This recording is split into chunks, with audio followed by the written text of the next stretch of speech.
Nathan Cole stood at the large window of the exploration ship Aurora and watched the distance between Earth and himself grow smaller by the second. The dark of space spread around him like an endless ocean, sparkling with tiny dots of light. He'd always dreamed of seeing this sight, time frozen among the stars. But even in his dreams, he never imagined the strange mix of fear and excitement that filled him now. The Aurora was a small research ship filled with scientists, engineers, and explorers who had more questions than answers. Their mission was simple on paper and impossible in spirit: to travel beyond the known borders of human space and study a new world that shimmered at the edge of their star maps. The reports called it a planet made of light, a place that glittered like glass when the sun passed over it.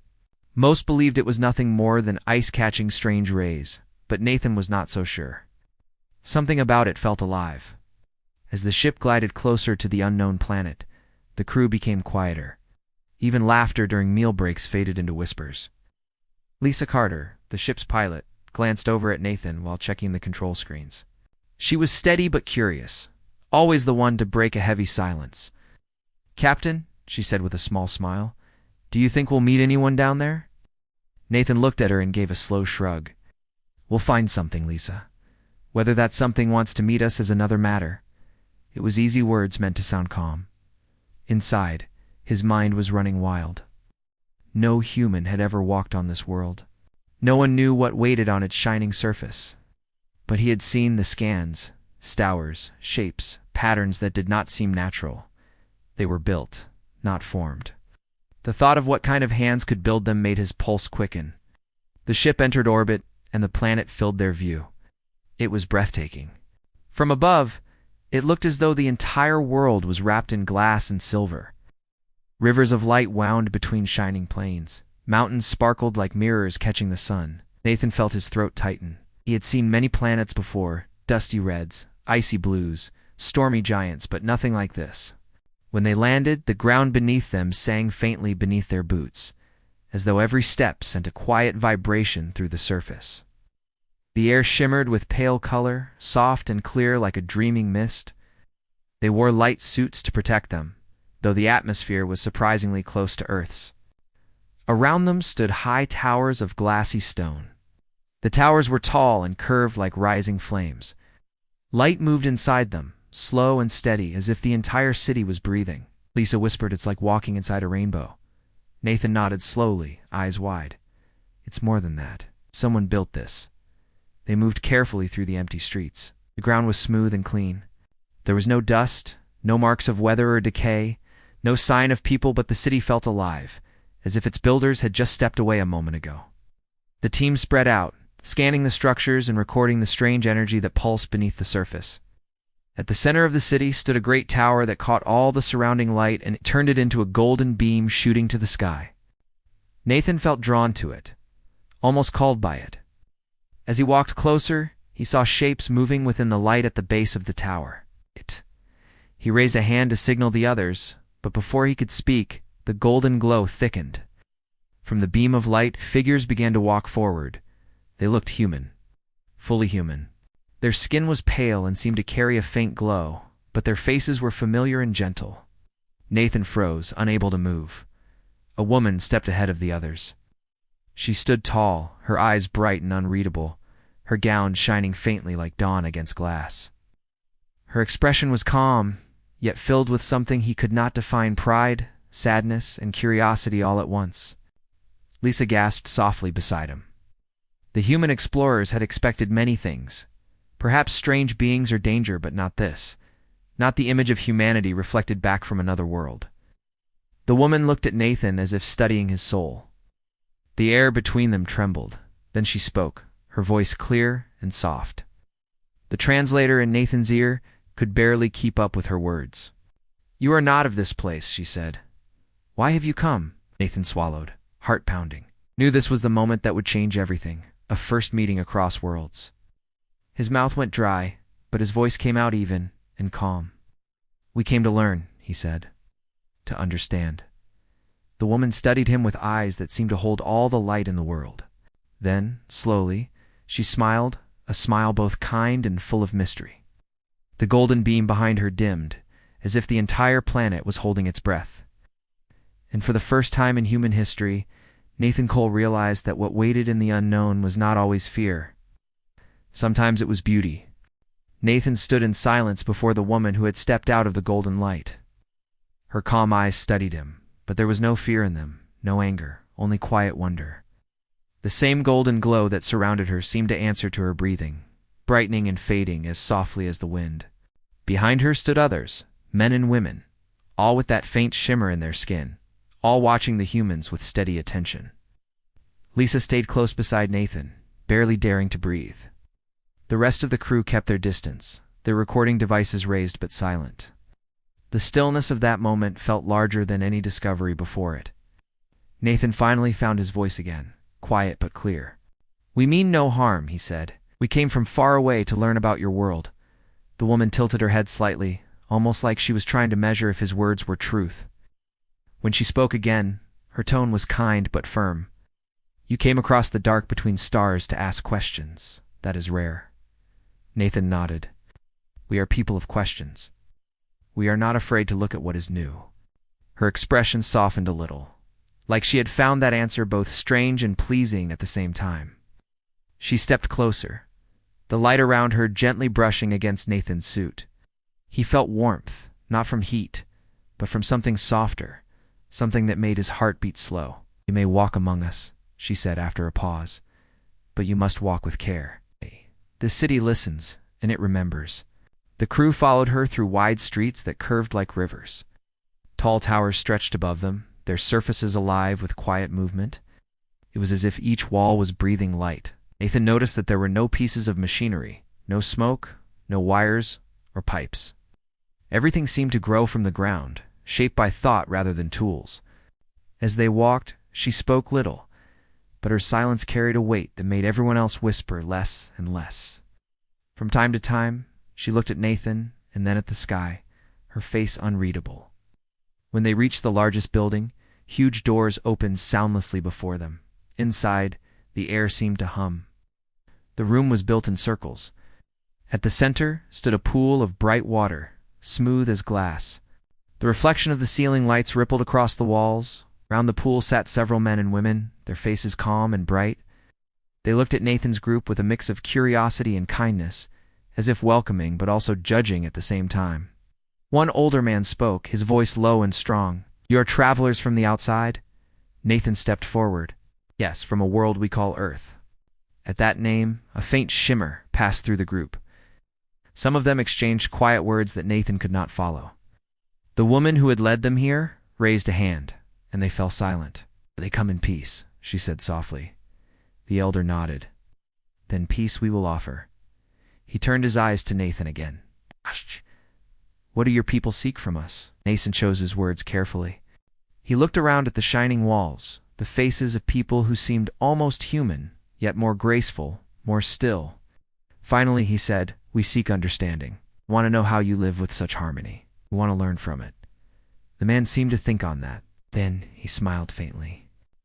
"Few seek to understand before they take what they want. Your wish is different. Perhaps you may see more of our ways." Nathan felt a mix of relief and curiosity. When they were led deeper into the building, he noticed that each hallway gave off a faint echo when anyone spoke. Even the quiet steps of their boots made patterns of gentle sound. It felt alive. The woman spoke to him as they walked. "You shape your world with fire, yes?" "Yes," Nathan said, a little surprised. "Our machines use fire and power. Energy from the heart of atoms, from the wind, from the seas." She looked thoughtful. "We shape ours with sound. Every thought, every tone changes the light around us. It is how our homes breathe." Nathan tried to imagine it and could not. "So you live inside music?" he asked with a small smile. Her lips curved slightly. "Perhaps you might say we hear what is true." They came to a quiet garden, open to the sky. The floor gleamed like crystal, and tall trees glowed faintly with blue light. Nathan noticed that there were no shadows. The light came from everywhere at once. The woman turned toward him. "You are strange people," she said softly. "You bring fire and stone into the places you live, and yet there is light in your hearts. I can feel it. It is noisy but not cruel. Nathan smiled faintly. We are far from perfect. She nodded slowly. Perfection is for the still. Life is for those who move. For a long moment they stood together in that garden, neither speaking further.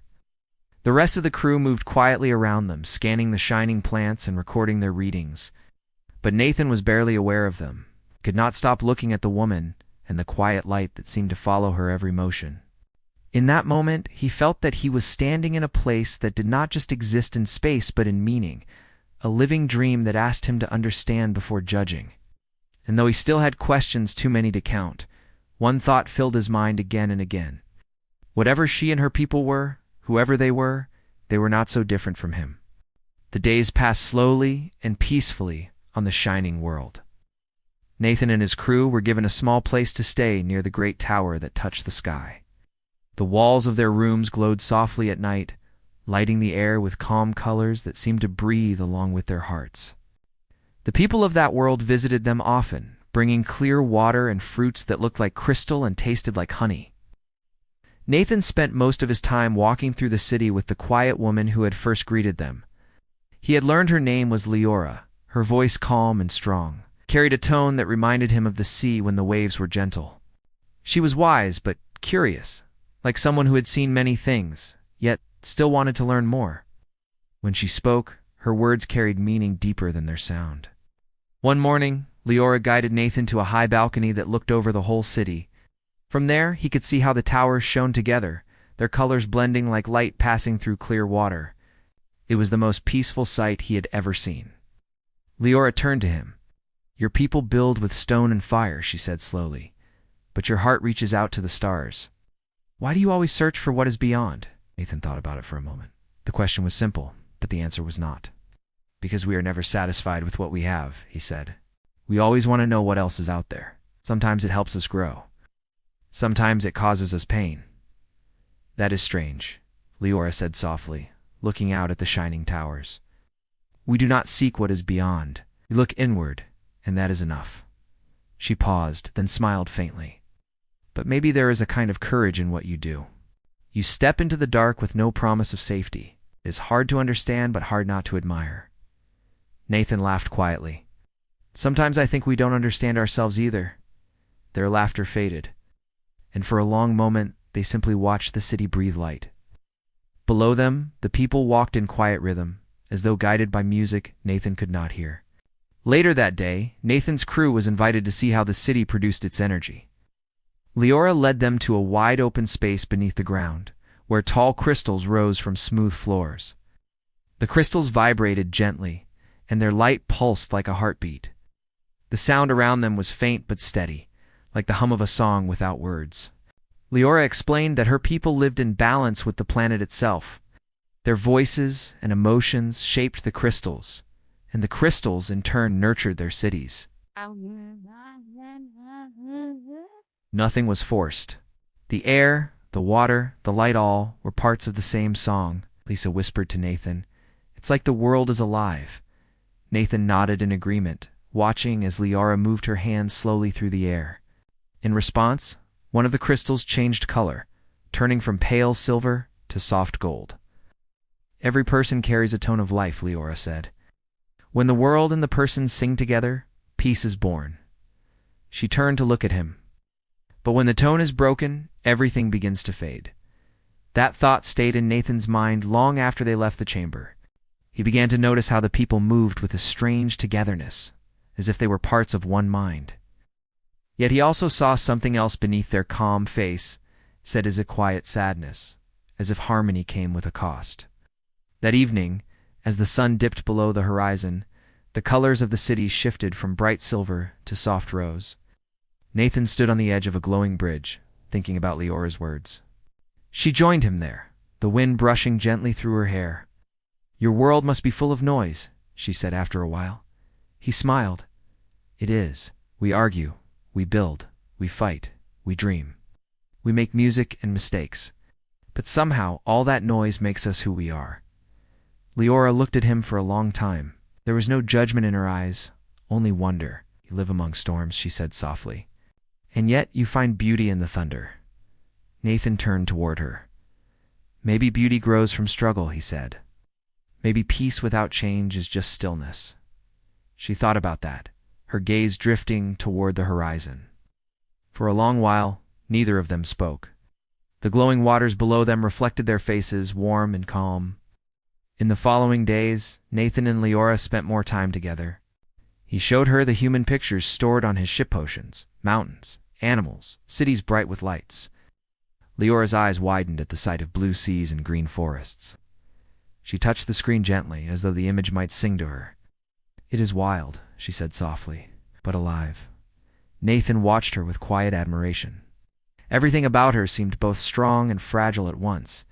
The way she spoke, the way she moved it all, carried a grace that felt rare among humans.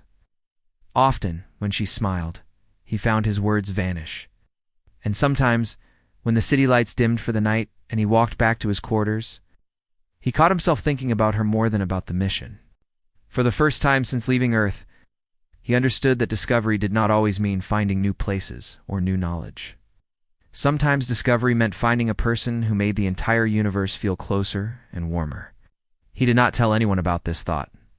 But Leora seemed to sense it without a word, for when she saw him the next morning, her smile held something deeper, something quietly shared. One quiet evening, when the light over the city softened into a warm silver glow, Nathan stood beside Leora at the edge of a terrace. The air was calm, and the sound that always hummed through the city felt faint, almost distant. Nathan had begun to notice that the color of the towers seemed weaker each day. The golden tones were fading into pale white, and even the songs that once filled the streets with soft rhythm were now uneven, trembling like a voice unsure of its tune. Leora looked uneasy for the first time since he had met her. Her usual calm seemed thinner, her eyes uncertain. Nathan asked her gently what was wrong. She watched the horizon before she spoke. "There is a disharmony," she said. "Something deep in the heart of the city is not steady. The light that feeds our home is weakening." Nathan frowned. "Can it be repaired?" "We do not repair," she said softly. "We heal. But this is not like before. The balance is broken in a way we do not understand." Nathan turned his eyes toward the great tower at the center, the one that glowed brighter than all others, and now its top was flickering faintly. "Let me help," he said after a moment. Leora looked at him with surprise. "You are not one of us.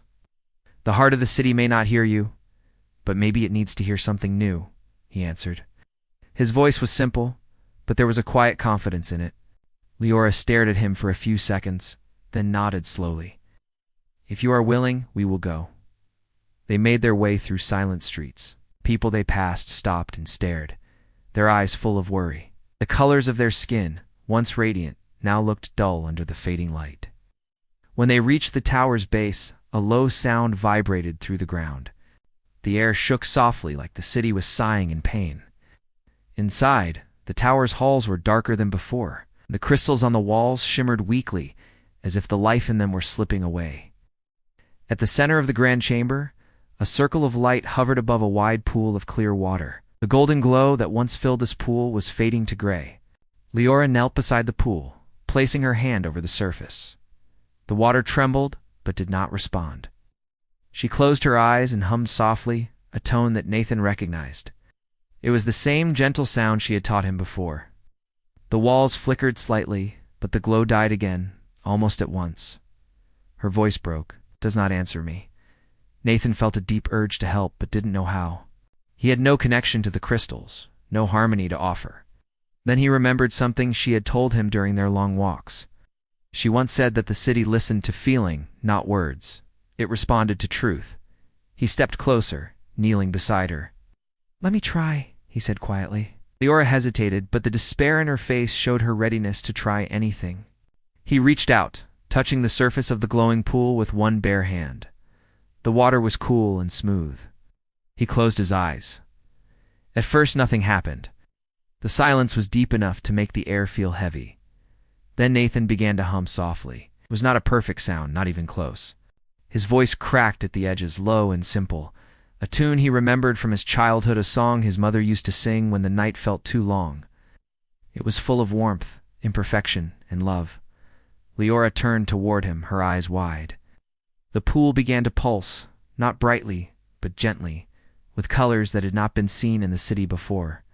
The golden light deepened to a soft rose, and then to a warm glow, like the sunrise over mountains.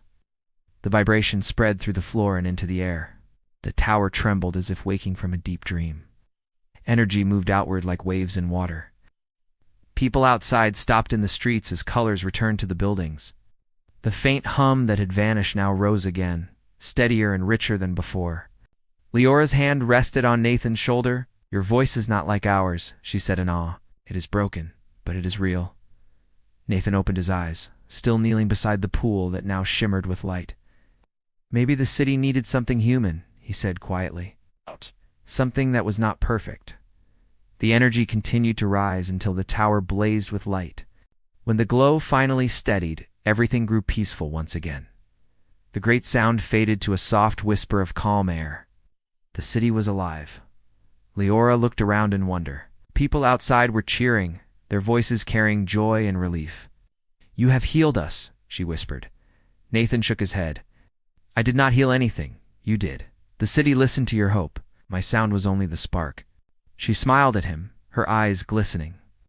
"Hope," she repeated softly. "Perhaps your world and ours share more than I thought." Together they walked out into the city streets, now shining brighter than ever before. The air felt lighter, the sky clearer. People bowed their heads to them as they passed, not in worship, but in gratitude. Nathan met their gazes with quiet respect. That night, as he stood outside the tower, Nathan looked up at the stars. Leora joined him, standing close enough for their shoulders to almost touch. Neither spoke for a long time. The world around them glowed warm and alive. When Nathan finally turned to her, she looked at him with a soft smile. "Your voice saved us." He shook his head slowly, smiling back just as gently. "Maybe your world just needed to hear a little bit of humanity." The wind moved gently through the silent streets. The light followed its rhythm, not perfect, but beautiful. Morning came softly to the shining city. The air carried a gentle warmth, and the towers glowed like calm fire. Nathan stood on a high balcony, looking down at the streets where people were walking again with peace in their steps. Laughter could be heard far below. The light that had nearly vanished now moved through the city like a river of living color. It was hard to believe that only a night before, everything had been close to falling into silence. Leora joined him quietly, her steps light and smooth. When Nathan turned to her, her face seemed brighter than the sun. She was calm but smiling in a way he had never seen her smile before. "The city breathes again," she said gently. "The harmony has returned. The light listens once more." Nathan nodded, his eyes fixed on the horizon.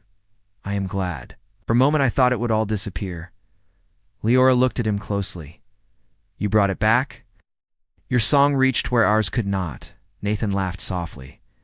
"That was not a song," he said. "It was a broken tune from an old memory. Did not even think it would help." "It helped because it was honest," she said. "Our voices lost truth over time. We learned how to sing in perfect tones, but forgot to sing from emotion." Her words stayed in his mind. He thought about his own world, where people fought, dreamed, built cities, and sometimes destroyed them again. Maybe humans were not as peaceful as these people, but perhaps their imperfection gave them a different kind of strength. Together they watched the light change colors in the sky. The glow was not the cold silver of before, but a gentler gold mixed with warmth. Nathan realized that the city had changed, just as he had. The harmony was new, balance between order and something human. Leora turned her eyes toward him. "When will you leave?" she asked quietly. "Our mission is nearly finished," he admitted. "The ship will depart in a few days. We must return to share what we have learned." For a moment, neither spoke. A calm wind moved between them, carrying the sound of distant laughter. Leora's gaze dropped to her hands. "You came from so far away, only to disappear again," she said softly. He looked at her. "I never wanted to change your world. I only wanted to understand it." "You did change it," she said, her voice low but steady. "But you gave it a new sound." "We will never forget that." Nathan smiled gently. "Then maybe that is enough." Later that day, the crew prepared the ship for departure. Lisa was busy checking the engine lines and communication gear. The others packed their notes and samples. The city's people gathered near the landing site to watch. Their eyes shone with gratitude. Leora came to see him one last time before they left. She was silently graceful, her presence calm as ever, but there was something in her eyes that told him words were not enough. "You will return to the stars," she said. "Your kind is always searching." Nathan smiled faintly. "Yes, we search for answers, though we rarely find them all." "Maybe," she said. "You will search for something else next time, something not written in numbers or stone." He nodded. "Maybe I already found it here." She looked at him then, her eyes full of light. For a long moment, the world seemed to stop. The glow of the city touched her face and made her look almost unreal. But to Nathan, she had never looked more real. When their eyes held across that quiet space, something in him wanted to speak, but could not. Everything he felt, the respect, the wonder, the strange, quiet affections, had inside him, almost too heavy for words.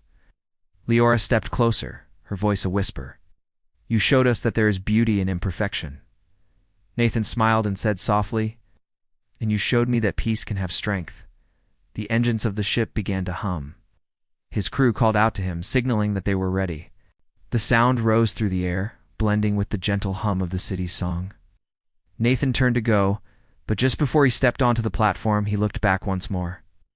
Leora was standing where he had left her, the wind moving around her, her hair shining like light on water. He wanted to say something that could carry the weight of the moment, but he found no great speech, no perfect farewell. Instead, he walked closer to her once again. The world around them felt quiet, waiting. When he finally spoke, his voice was calm and low. "You're beautiful," he murmured. His words were simple, but they carried warmth and truth. Leora froze. For the first time since he had known her, she looked unsure, not because of fear, but because she had never heard a phrase like that. Her eyes softened, her lips parted, and for an instant, the city seemed to glow brighter. The silence around them felt alive. Then she smiled, slow and tender, as if the meaning of those two small words reached her heart like sunlight after rain. Nathan gave her one last look, then turned toward the ship. As he stepped inside, he felt the world move beneath him, ready to fade into the distance. From the window, he saw her raise a hand. The colors of the city followed her gesture, sweeping through the sky in golden waves. When the ship climbed upward, that golden light lingered far longer than it should have, glowing warm against the dark. And somewhere deep in his mind, Nathan knew that those two words had changed not only her world, but his own. The stars outside looked brighter now, touched by a little bit of human feeling and a memory of a smile that would never fade.